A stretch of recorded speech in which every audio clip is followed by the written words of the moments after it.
trata de pecados acidentais. Erro no percurso, né?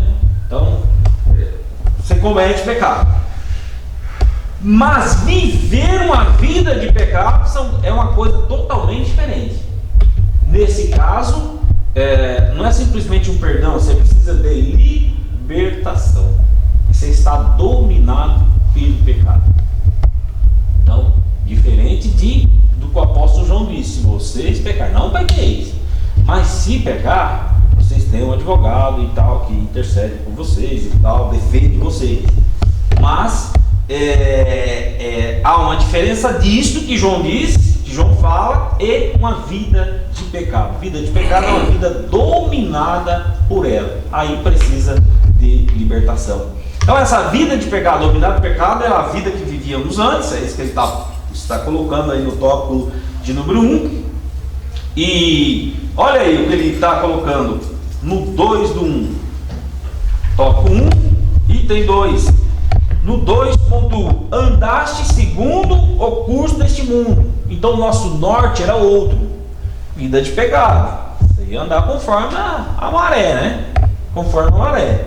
2:2, andaste segundo o príncipe da potestade do ar, as atuações malignas, enfim, que atuam nos lugares celestiais, que é mais poderoso que nós. A gente vê muitas vezes as pessoas subestimarem o diabo, o poder do diabo, que a gente vai amarrar ele e tal, né? Quem é que vai amarrar o diabo, irmãos? Os universitarianos. Eles são amarrados. A Bíblia diz: quem é que vai amarrar o diabo? Jesus. Eu não vou amarrar ele, não. E outros, não, que eu posso. Não, tudo bem, o poder de Deus é maior, mas não subestima o mal. Aí você vai lá pro Éden e vê lá astúcia, porque não é só simplesmente a questão desse poder destruidor, mas também astúcia. Astúcia. Ele enganou a Eva, irmão, não vai enganar você? Dá mole para ele pra você ver. Ele enganou Adão, não vai enganar você? Então, não subestimemos a astúcia e o poder do mal. Ele está aí trabalhando. Então, quando nós estávamos dominados pelo pecado, a gente andava aí segundo esse curso, segundo segundo o príncipe da potestade do ar. Não é rei, é príncipe, né? Quase lá, mas ele está atuando aí como se fosse ser o herdeiro de todas as coisas, mas nunca será. Por isso que a Bíblia diz príncipe das potestades do ar, tá? E Paulo chama príncipe destes séculos, né? Desses séculos. Então são conotações que nos indica que ele não é rei de nada. Ele é só um aspirante de alguma coisa. 2:3, andávamos fazendo a vontade da carne e dos pensamentos, né? Carnes aí e pensamentos engloba todo essa motivação interior que o pecado traz dentro de nós. E a nossa natureza, é a nossa natureza. E a gente precisa lutar contra isso sempre, todos os dias, em todos os momentos. O grande comentarista norte-americano Whisper, ele, quando comenta esse capítulo 2 aqui, ele sugere a gente fazer essa leitura levando em consideração a obra do pecado contra nós. Então, o pecado atuou, trabalhou, enfim, fez tudo que não devia fazer contra nós. Depois, a obra de Deus por nós. Aí vem a graça, que ele vai trabalhar aí no tópico 2. E depois, a obra de Deus por nós, que é o tópico de número 3. E depois a obra de Deus através de nós. Eu achei interessante essa colocação, porque a obra do pecado contra nós, para nos destruir, para nos matar e tal, e tal. Depois, a obra de Deus por nós, que é a graça que salva, a graça que dá ao homem o direito do céu. E depois a obra de Deus em nós. Então, pecado, graça, essa graça atua em nós e depois ela trabalha através de nós. Olhando aí o comentarista coloca, vivificados pela graça, ele diz, por ato de bondade e misericórdia, estando nós ainda mortos em pecados, Deus imensamente nos amou e por isso nos vivificou por meio da sua graça. Percebam, irmãos, que por que a gente não reage quando estamos em uma vida pecaminosa? Por que a pessoa não reage ao comando divino? Porque ele está morto. Porque quando você fala, às vezes a pessoa não ouve, ele até ouve, mas não ouve com o coração, não sente isso, não tem essa percepção, porque ele está morto. E para o morto, morto não reage a estímulos. Então ele precisa primeiro ser ressuscitado. Por isso que ele diz, nos vivificou, tornou a dar vida, deu vida novamente. Aí sim você reage aos estímulos. O Espírito Santo atua. Aí você vai percebendo, opa, aqui eu estou pisando na bola, preciso corrigir isso, preciso corrigir aqui. Sinal que está vivo. E quando você começar a perceber que você não está reagindo a estímulos espirituais, aí você pode estar na UTI, né? Ali precisando respirar por aparelhos. Então tome cuidado. O crente precisa sempre fazer essa avaliação constantemente. Como é que eu estou reagindo? O Senhor está falando, eu estou ouvindo, o Espírito Santo está atuando, eu estou percebendo, não estou. São sinais que mostram se a gente está 100% ou não. Ou pelo menos mais de 50%, né? 100% é pedir bastante aí. Mas ele nos vivificou por sua graça, e alcançados pela misericórdia e pelo amor divino. Então, na verdade, irmãos, o amor de Deus ele é demonstrado, ele é visto através da obra de Cristo. Obra esta que permitiu de novo o acesso do homem a Deus. Então, após constatar a situação da humanidade sobre a ira de Deus, Paulo passa a descrever os atos divinos de amor e de misericórdia que alteraram o quadro caótico da raça humana, começando com uma conjunção adversativa. O apóstolo declara exultante, mas Deus, que é riquíssimo em misericórdia, pelo seu muito amor com que nos amou. O ato de misericórdia implica compaixão e simpatia para com os indignos. A carta aos Efésios ensina que ao prover à humanidade o meio de escape da merecida ira, Deus não se mostra apenas misericordioso, mas abundante em misericórdia. E essa riquíssima misericórdia procede do seu muito amor com que nos amou. A Bíblia enfatiza que foi a magnitude desse amor que motivou a nossa salvação. Portanto, o que merecíamos era a morte. Na verdade já estava morto, né? Condenação eterna.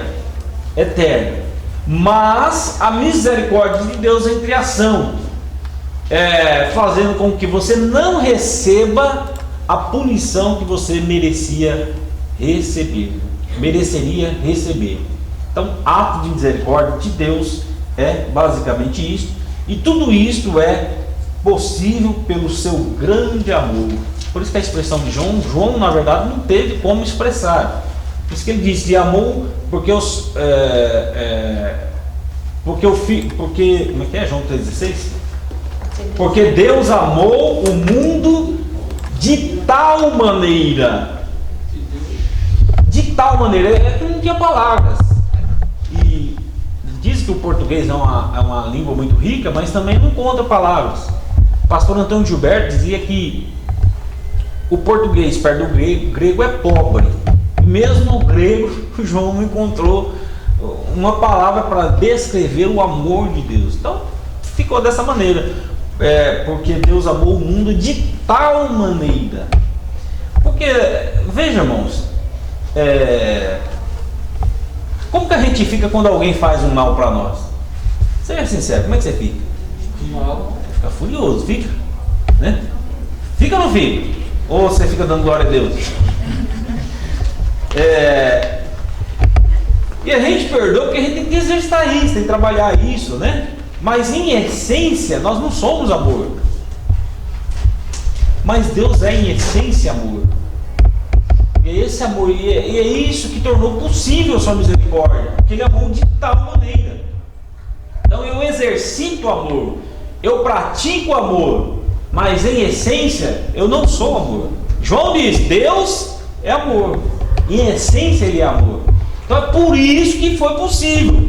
Porque se fosse como nós, mesmo a gente, né, lutando, e quando dependendo da gravidade do mal que nos é feito, dá, né, vontade assim de pegar pelas orelhas o ser e como se diz, falar umas verdades, né? Eu vou falar umas verdades, dá vontade de falar umas verdades, né? Aí, né, a gente vai treinando e consegue, em muitas das vezes, superar aí essas desavenças. Mas por que a gente tem tanta dificuldade? Porque nós não somos amor em essência, mas diferentemente de Deus, que é amor. Então, por isso que foi possível, e é possível Ele salvar o homem, porque Ele é amor em essência. Claro que Ele também é justiça, mas isso aí deixa para outro dia que a gente trabalha essa questão aí. E aí, alcançados pela misericórdia e pelo amor divino. 2. Vivificados por sua graça, descrevendo as dádivas divinas concedidas aos salvos, ao posto enfatizo que o amor de Deus nos alcançou, estando nós ainda mortos em nossas ofensas. Isso significa que não éramos merecedores deste amor, mas que mesmo assim Deus nos vivificou juntamente com Cristo. Essa frase quer dizer que nascemos de novo. Não estamos nós mortos, pois Cristo nos deu vida outra vez. Fomos vivificados sem mérito algum, tudo foi efetivado por meio de sua graça, ou favor imerecido. Como é que se tem um acesso à graça? Pela graça sois salvos pela fé. E isso não vem de vós, é um dom de Deus. Então a salvação, a entrada na salvação é pela fé. E aqui há uma pequena discussão, que aqui se trata de fé objetiva, ou seja, a fé evangélica. Então, através do evangelho, essa fé é embutida em você. Você não tem ela naturalmente, ela é colocada em você através do evangelho. Então, o evangelho entra, cria em você a fé, ativa a fé, e quando você chega na porta da graça, a graça te pergunta: onde está a fé? Aí quando ele vê a fé, ele deixa você entrar na graça. Eu vi essa expressão, achei muito legal. Então, você vai em caminho da graça. Quando chega na porta da entrada da graça, o requisito para entrar é a fé. Então, a fé é um instrumento de salvação. Como você vê então aí, passa para eles. Aqui diz que então, no Efésios 2, 9, não vem das obras, para que ninguém se glorie. Aí você vai lá para Tiago 2 também, versículo 18. Lá diz: mas dirá alguém, tu tens fé e eu tenho obras. Mostra-me a tua fé mostra-me a tua fé, sem as obras que eu pelas obras não mostrarei minha fé. Isso, eu vou comentar já no 3, que é o próximo tópico aí. Interessante, né? É interessante. Mas em princípio, a entrada na graça é pela fé. Então, não é a carteirinha nossa que vai fazer a gente entrar, né? Não é o grau de importância, o grau disso, o grau daquilo, é a fé. Não tem como. Por isso que a Bíblia diz que nós andamos por fé e não por vista. E o requisito para entrar na graça é a fé. 3:2, o apóstolo dos gentios ainda destaca que o poder de Deus nos ressuscitou juntamente com ele, nos fez assentar nos lugares celestiais de Cristo. Observe que a palavra juntamente indica que Deus concede ao homem os mesmos benefícios alcançados por Cristo: a ressurreição, a vida eterna e o galardão nos céus. Assim, ao conceder tais bênçãos aos homens, Deus mostrou as abundantes riquezas da sua graça. Desse modo, ratificamos que a salvação e seus privilégios são conferidos pela imensurável graça de Deus, ou favor imerecido. Então a graça te tira lá do monturo e te transporta ao trono, te transporta às regiões celestiais. No 3, que a salvação não vem das obras. Então, como já disse para os irmãos, o pastor acabou de ler, que é o versículo de número 9 do capítulo 2, 8 e 9. Porque pela graça sois salvos por meio da fé. E isso não vem de vós, é dom de Deus. Não vem das obras para que ninguém se glorie. E aí ele citou lá Tiago. Quem? 18. Abre aí Tiago, carta de Tiago, capítulo 2.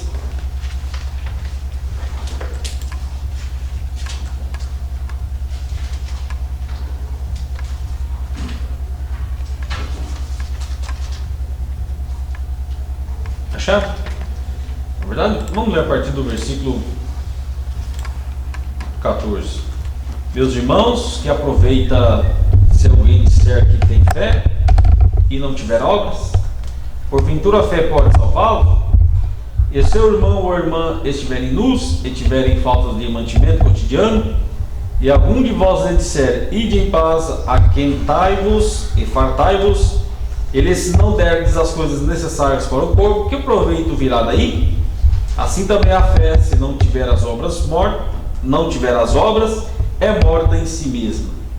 Mas dirá alguém, tu tens a fé, e eu tenho as obras. Mostra-me a tua fé sem as tuas obras, e eu te mostrarei a minha fé pelas minhas obras. Isso aqui foi objeto de muito debate aí, inclusive Martinho Lutero. Dizem que Martinho Lutero considerava a carta de Tiago uma palha. Para ele não tinha inspiração escriturística a carta de Tiago, porque ele achava que Tiago estava falando que necessariamente que para o homem ser salvo ele precisava ter obras.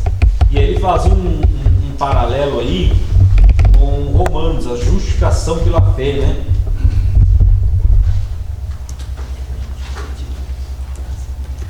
Deixa eu ver aqui qual que é o versículo.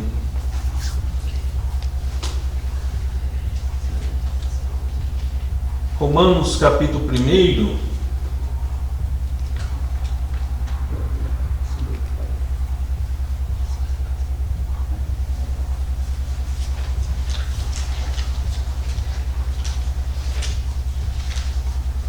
É Romanos capítulo 1 e diante. E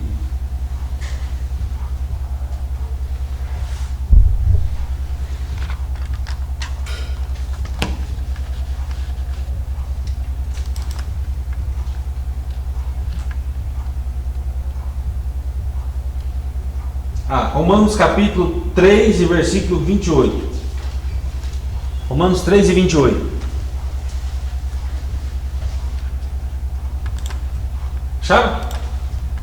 Olha o que diz aí, ó. Concluímos, pois, que o homem é justificado pela fé sem as obras da lei. Aí Lutero lia isso daqui, depois foi ler Tiago e falou, não, tem alguma coisa errada aí. Quem é que está certo dos dois aí? Então ele considerava que Paulo e Tiago se conflitavam teologicamente, pois um dizia que precisava das obras e o outro dizia que não precisava das obras, que só a fé era suficiente. Em torno disso, irmão, gerou muito debate, mas é uma questão superada, porque hoje se discute muito essa questão vertical e horizontal, né? Isolamento vertical, horizontal, o que está certo, o que está errado. E quando a gente analisa Paulo, a gente percebe que ele está falando da salvação no plano horizontal. E Tiago está tratando da salvação no plano social. Então significa dizer o seguinte: a fé, eu olho para vocês aqui, eu não vejo a fé de vocês.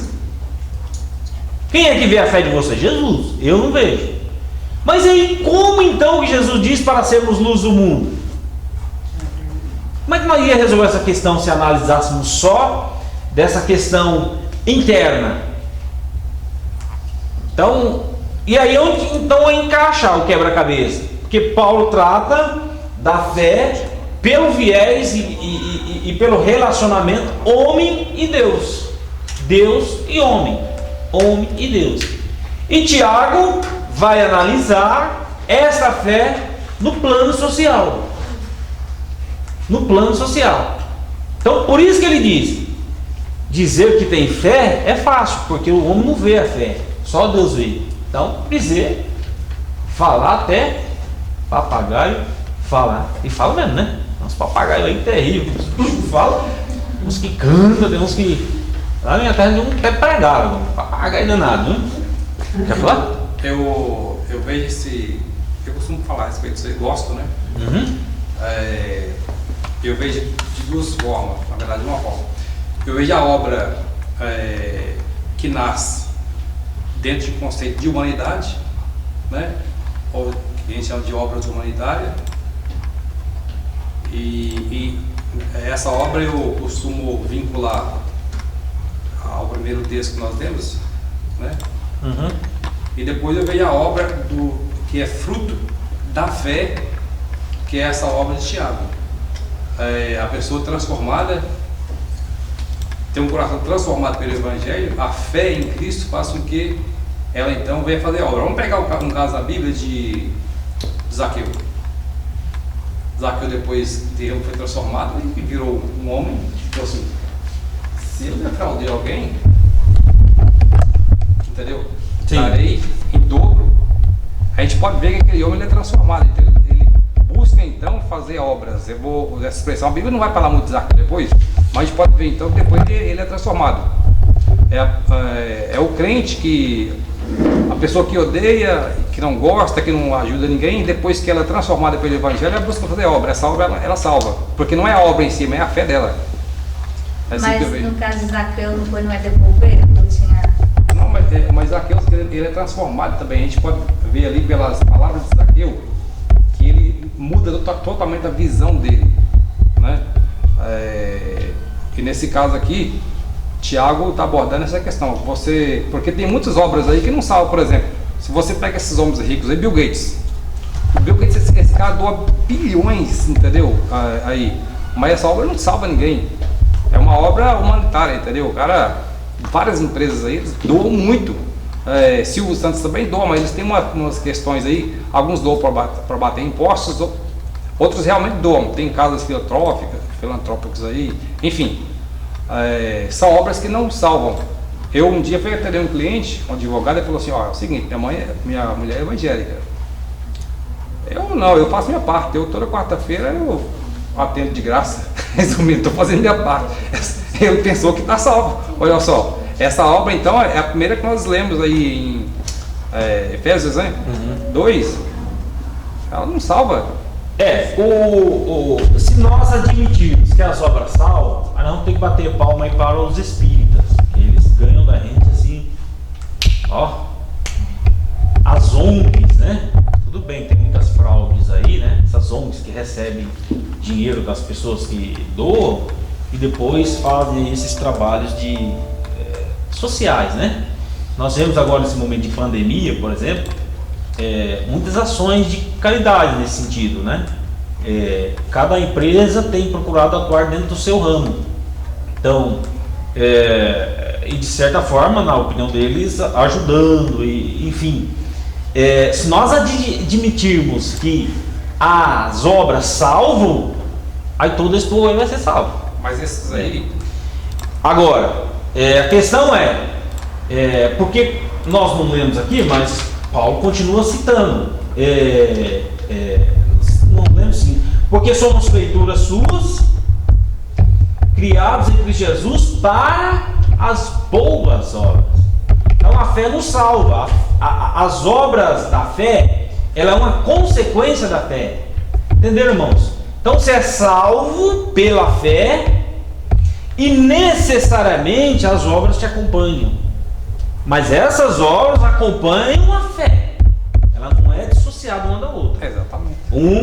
As obras é consequência da fé. Então, por isso que a gente entende depois, quando você faz essa leitura, que Tiago diz: que adianta dizer que tem fé e não ter obras? Não, eu tenho fé, irmão. Sou outro patamar. Mas tem obras? Porque o mundo, quando olhar para nós, ele não vai ver a nossa fé. Nem eu vou ver a fé de vocês daqui. Mas o que eu vou ver? As suas obras. Se as suas obras condizem com a sua fé. A diferença dos espíritos aí é que eles buscam fazer a obra para alcançar. Sim. Ao contrário, eles buscam fazer a obra para alcançar. Alcançar. Eu vou fazer a obra para me alcançar. Quanto mais obra fazer, mais legal eu consigo, entendeu? É uma barganha aí, né? Entendeu? Vou fazer doações aqui e no final de tudo. É o que aconteceu com aquele jovem rico lá. Lembra aquele jovem rico? Bom mestre, o que eu faço para alcançar? É Jesus, cumpre os mandamentos. Não, mas isso eu já faço. Então, tinha muito disso em judeu, né? O judeu, lembra lá quando Jesus falou a respeito dos fariseus, que eles o publicano e o fariseu, né? Eu dou dízimo. Vocês lembram disso? Eu oro alto, né? Para todo mundo ver. Então, olha aí, as obras, eles colocam as obras na frente da fé, e ao contrário, a fé vem primeiro para depois boas obras. Então Tiago e Paulo não se contradizem, na verdade eles se complementam, a equação fecha. Porque Jesus diz: pelo fruto conhecereis a árvore. João 15 também tem este mandamento de que nós fomos feitos e criados para dar bons frutos. Então, se a gente não tivesse Tiago escrito, irmão, ficaria difícil de ensinar essa doutrina, Muito bom fé e boas obras. É muito bom que você falou aí, porque de fato um completa o outro. Complementa. Porque alguém pode ler Efésios e falar assim: opa, então posso ficar sossegado. Mas aí de repente já fala: opa, não fique tranquilo, porque não é assim. Tá? Se você não tiver obras, mas não é essa obra que a gente está falando, você acabou de falar, é a obra que é fruto da fé, Fruto a consequência da fé. Fruto da fé. Tiago vem e sacode o crente, falou: rapaz, não fica sentadão a pregar, porque se você não trabalhar, você também não serve para nada. É aquela árvore, só tem aparência. Eu tive muitos anos passados, quando nós estudamos Efésios, eu ainda estava na minha cidade, e tinha um irmão lá que tinha esse conceito aí. Ele falava: não, porque Paulo diz Efésios 2:8, pela graça socialmente da fé, e bababá, bebê. Falei: ok, irmão. Não, mas se Paulo não fala, irmão, tem certeza que Paulo não fala? Não, Paulo não fala. E aí, irmão, aquilo que no direito os meus professores falavam que era o braço curto, né? O que é o braço curto? Fica com preguiça de ler, né? Então você lê um artigo ali da lei e você não lê o restante. E às vezes o que está embaixo, ele suprime o que está em cima. Então a técnica jurídica aí, né? Você tem que ler tudo para você ver se não tem o que eles chamam de cupim da lei, né? Exceto o disposto no parágrafo anterior, exceto o disposto no artigo anterior. E aí eu falei: vamos abrir a Bíblia aí, irmão. Aí ele abriu a Bíblia lá em Efésios 2, e a gente foi lendo, e ele leu o 9. Não vem das obras para que ninguém se glorie. Eu falei: mas leu o outro. E aí ele ficou meio desconcertado, porque ele não tinha lido o 10. E o 10 fala, irmão: porque somos feituras suas, criados em Cristo Jesus para as boas obras. Está escrito. Então não tem contradição Paulo e Tiago. Nós fomos criados para um propósito. Então, justificado pela fé, pela graça, mediante a fé, para as boas obras. E feitura aqui diz que a palavra grega aqui, ela dá a ideia de arte. Diga.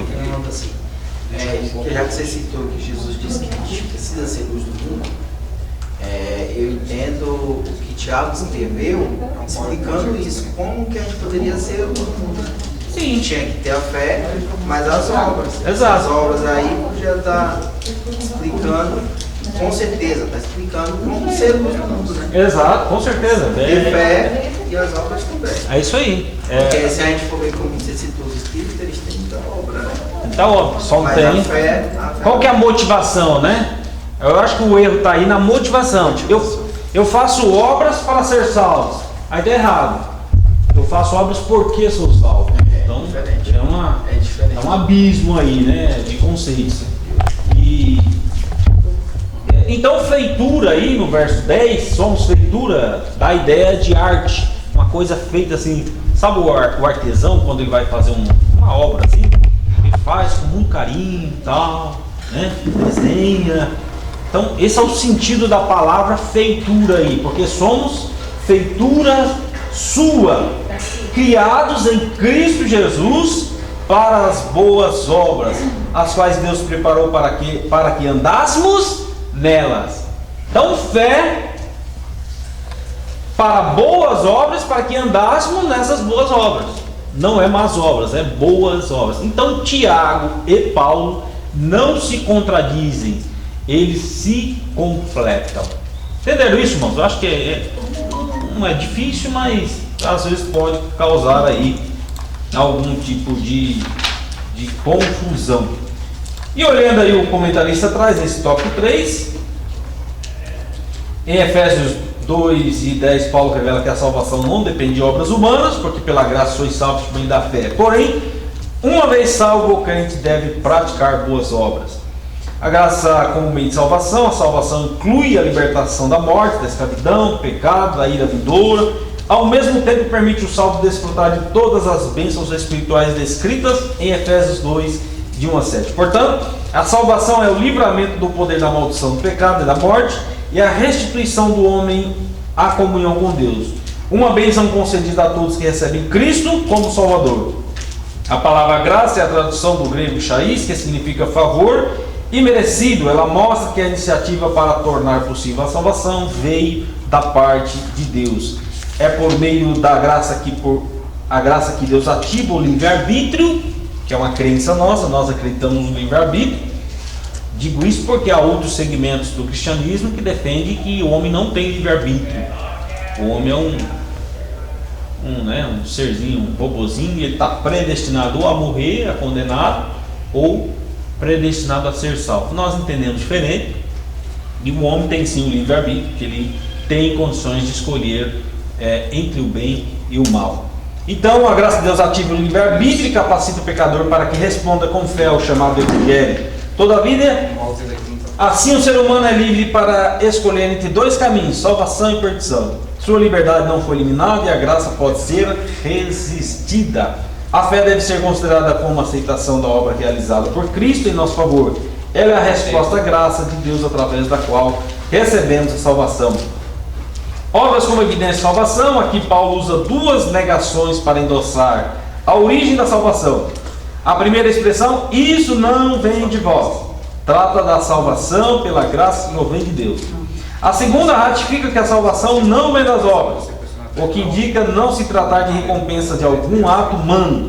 Essas afirmações excluem a possibilidade de alguém ser salvo por esforço pessoal. Como a salvação é uma realização divina, agora somos feitura sua, criados em Cristo para as boas obras. Uma transformação ocorreu. Agora em Cristo somos uma nova criatura e as coisas velhas passaram. Por isso, se antes o apóstolo usou a metáfora do andar numa perspectiva negativa, outrora andávamos fazendo obras más, agora por meio de uma perspectiva positiva somos instados a andar fazendo boas obras. Não como meio para ser salvo, mas como a evidência da salvação. Então, esse é o ponto, irmãos, é o ponto-chave aí de entender essa questão da soteriologia. Salvação não vem de vós, ela é um dom, e dom é o que, irmão? Uma dádiva, é uma concessão, é um presente. Então, ninguém fez nada tão bonito para ser salvo.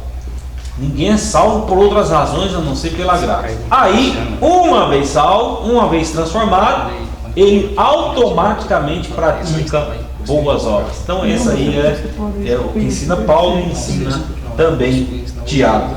Temos aí essas considerações.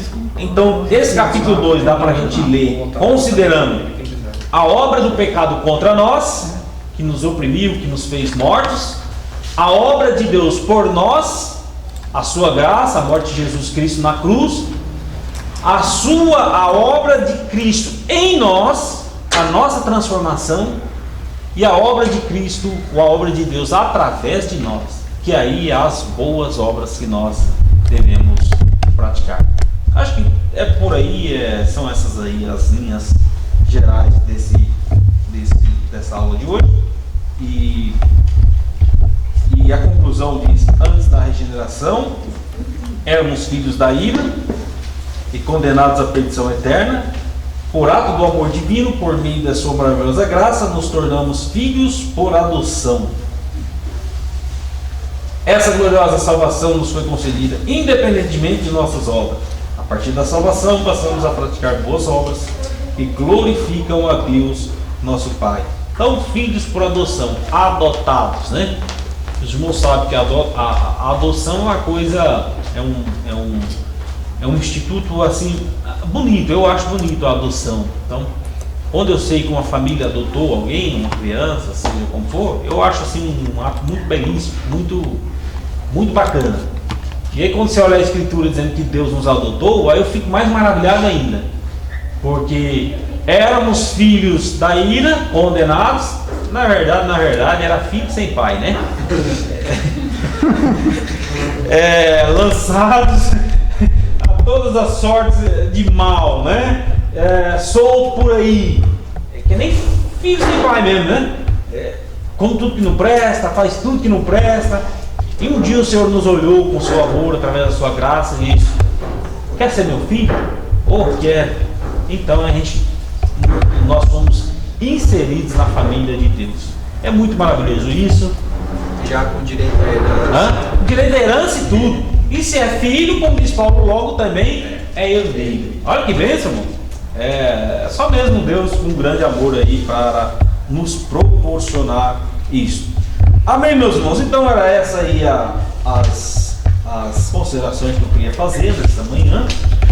E a de que fomos libertos do pecados para uma nova vida em Cristo. Libertos para propagar e glorificar o nome do Senhor Jesus. Amém? Deus abençoe. Já encerra. Pode encerrar. Vamos ficar de pé?